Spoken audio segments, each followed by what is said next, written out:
हम लोग रोज UPI use करते हैं, राइट? चाहे छोटे पेमेंट हो, बड़े पेमेंट हो, सब कुछ के लिए आजकल लोग यूपीआई का ही इस्तेमाल करते हैं। इजी है, कन्वीनियंट है, लेकिन एक चीज बहुत लोग इग्नोर करते हैं।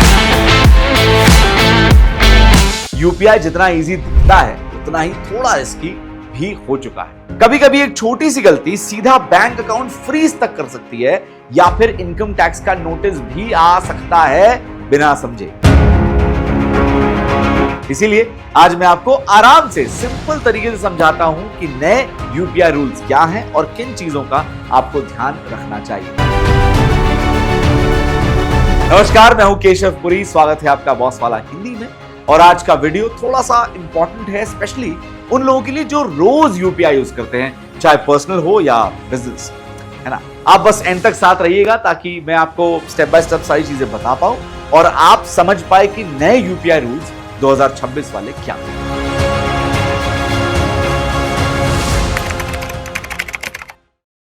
सबसे पहला यूपीआई लिमिट्स। सबसे पहले बेसिक से शुरू करते हैं।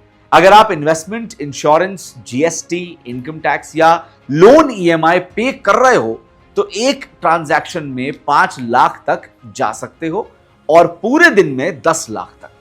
क्रेडिट कार्ड बिल के केस में भी ऑलमोस्ट सेम ही है, 5 लाख तक पे कर सकते हो, लेकिन एक दिन में 6 लाख का कैप होता है। और नॉर्मल यूपीआई ट्रांसफर जो हम रोज करते हैं वो जनरली 1 लाख पर डे पे होता है। कुछ केसेस में 2 लाख पर डे भी अलाउड किया गया है या आप कर सकते हो। ये लिमिट्स एनपीसीआई और बैंक्स जैसे एसबीआई, एचडीएफसी, आईसीआईसीआई के गाइडलाइंस के बेस्ड पे होती है। यहां लोग थोड़ा कंफ्यूज हो जाते हैं, लिमिट बढ़ गई मतलब फ्री फ्लो हो गया। देखो, ऐसा नहीं है। दूसरा, कूलिंग पीरियड। अब मान लो आपने नया यूपीआई आईडी बनाया है तो तुरंत आप लार्ज अमाउंट ट्रांसफर नहीं कर पाओगे। पहले 24 घंटे के लिए सिर्फ 5,000 तक का ही ट्रांसफर अलाउड है, ठीक है। यह भी अगर आप देखेंगे तो एनपीसीआई का सिक्योरिटी रूल है, फ्रॉड रोकने के लिए बनाया गया है। तो अगर आप कभी नया आईडी बना रहे हो, यह चीज पहले से ध्यान में रखना बहुत जरूरी है। तीसरा, cash plus UPI. Very very important, बहुत इंपॉर्टेंट बात है। यूपीआई और कैश को मिक्स करना यहां लोग सबसे ज्यादा गलती करते हैं। अगर आप 20,000 से ज्यादा का लोन कैश में लेते या देते हो तो 100% पेनल्टी लग सकती। मतलब 20,000 लिया तो 20,000 penalty. Income tax act section 269 SS and 269 P के अंडर आपको मिल जाएगा। इसीलिए सिंपल रूल रखो, यूपीआई का ट्रांजैक्शन है तो क्लीन डिजिटल रखो, बीच में कैश मत लेके आओ। चौथा, लोन वाया यूपीआई। अगर आप किसी को पैसे दे रहे हो एज अ लोन, अगर आप लोन किसी को दे रहे हो तो ट्राई करो कि वो डायरेक्ट बैंक से यूपीआई के थ्रू जाए और जब वो वापस आए तो भी डिजिटल ही आए। कैश में सेटलमेंट करना अब सेफ नहीं, तो इस बात को आप प्लीज क्लियरली समझ लो।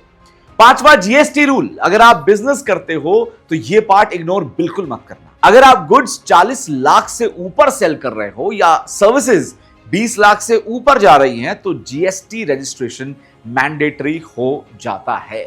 यह जीएसटी एक्ट के थ्रेशोल्ड लिमिट्स में दिया गया है, हमें इसका ध्यान रखना है। तो अगर आप यूपीआई से पेमेंट्स रिसीव कर रहे हो, बिजनेस में कंप्लायंस फॉलो करना बहुत ज्यादा जरूरी है, वरना फंसने के चांसेस बढ़ जाते हैं। छठा आ जाता है गिफ्ट्स। अब गिफ्ट्स की बात करते हैं। देखिए, यूपीआई से अगर आपको किसी से पैसे मिलते हैं एज अ गिफ्ट तो 50,000 तक आपको कोई टैक्स नहीं देना है। मतलब 50,000 के तक कोई टैक्स नहीं है। लेकिन एक ही पर्सन से 50,000 से ज्यादा आया तो पूरा अमाउंट टैक्सेबल हो जाता है। यह भी इनकम टैक्स एक्ट सेक्शन 56(2) के अंडर आपको मिल जाएगा। हाँ, फैमिली से मिला हो या शादी के टाइम मिला हो तो वो एक अलग केस है, वो टैक्स फ्री होता है, लेकिन बाकी केसेस में ये रूल अप्लाई होता है। सातवां, कैशबैक। अब कैशबैक की बात करते हैं।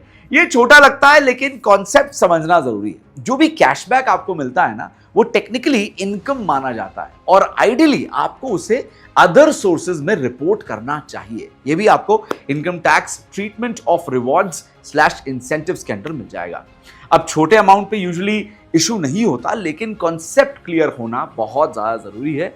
तो जितने भी कैशबैक आ रहे हैं उस पर भी एक आप ट्रैक रखोगे तो बहुत बढ़िया है। आठवें में बात करते हैं पीएफ अपडेट। एक अपकमिंग अपडेट पीएफ के ऊपर भी है जो मैं आपको बताना चाहूंगा। फ्यूचर में आप पीएफ का पैसा डायरेक्टली यूपीआई के थ्रू विड्रॉ कर पाओगे। ईपीएफओ का प्रपोजल है, ग्रेजुअली इंप्लीमेंट हो रहा है। अभी फुली लाइव नहीं है, लेकिन आने वाले टाइम में हो सकता है, इसलिए मेरा बताना यहां पे जरूरी एक फर्ज बनता है। 9वें नंबर पे बात करते हैं बैलेंस चेक। एक छोटी सी चीज, आप यूपीआई से एक दिन में 50 बार बैलेंस चेक कर सकते हो, राइट? एनपीसीआई की लिमिट है। ज्यादा लोग इसको इग्नोर कर देते हैं, फिर बार बार ट्राई करते हैं और फिर एरर आता है। तो ये भी आपको ध्यान रखना जरूरी है कि कितनी बार आप ये चेक कर सकते हो। 10वें पे आता है यूपीआई आईडी डीएक्टिवेशन। और अगर आपका मोबाइल नंबर लॉन्ग टाइम तक इनएक्टिव रहा है या आप यूपीआई यूज ही नहीं करते 12 महीने तक, तो आपका यूपीआई आईडी डीएक्टिवेट हो सकता है। ये भी आपको एनपीसीआई प्लस टेलीकॉम रूल्स के अंदर दिख जाएगा। स्मार्ट टिप्स हैं जो मैं आपको बता रहा हूं सबसे लास्ट में समझने के लिए। सिंपल चीजें हैं जो ऑनेस्टली आपके देखो काफी प्रॉब्लम्स से बचा सकती है आपको। थोड़ा सा ध्यान रखने वाली बात, सबसे पहला यूपीआई के लिए एक अलग बैंक अकाउंट रखो, क्लियर रहेगा, सिंपल रहेगा। मेन अकाउंट में डायरेक्टली लिंक मत करो, है ना? क्योंकि अगर कभी कोई छोटा फ्रॉड भी हो गया, मान लो हो गया, तो पूरा अकाउंट फ्रीज हो सकता है। इसीलिए आपके पास एक ऑप्शन होना जरूरी है।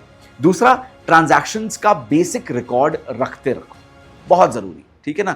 वो रहेगा तो चीजें बहुत क्लियर रहेंगी। बाद में आईटीआर या जीएसटी फाइल करने में ना बड़ा इजी होता है, क्योंकि आपके पास ऑलरेडी आपने एक रिकॉर्ड रखा हुआ है। और तीसरा, अगर आप बिजनेस कर रहे हो तो कंप्लायंस लाइटली बिल्कुल भी मत लो।